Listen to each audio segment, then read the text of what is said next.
విశాఖ జిల్లా అచ్యుతాపురంలో ఫార్మా కంపెనీలో జరిగిన అగ్ని ప్రమాదంలో గాయపడిన క్షతగాతులను వారి కుటుంబ సభ్యులను ఆంధ్రప్రదేశ్ ముఖ్యమంత్రి చంద్రబాబు నాయుడు పరామర్శించారు.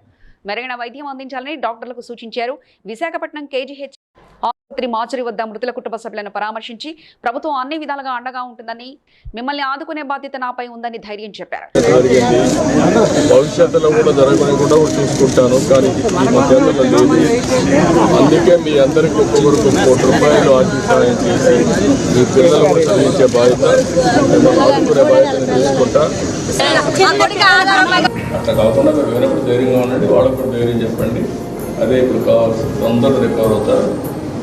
బాగా సీరియస్గా ఇంజనీరింగ్ అందరికీ 50 లక్షలు ఆర్థిక సహాయం చేస్తాం. మామూలుగా దెబ్బతిన 25 లక్షలు ఇస్తాం. వీళ్ళందరికీ 50 లక్షలు డబ్బులు ఇస్తాం. మీరు ధైర్యంగా ఉండండి, మీరేమో అధైర్యపడదు. అంతా ట్రీట్మెంట్ ఎంతైనా ఖర్చు పెడతాం. నేను అందుకే వచ్చి నిన్నటి మానిటర్ చేస్తున్నాను. జరగకూడదు, జరిగింది, అది మన చేతల్లో లేదు. కానీ ఇప్పుడు ఏం చేయాలో నేను చేసి చూపిస్తాను. Please like and share, subscribe to BCN Telugu News.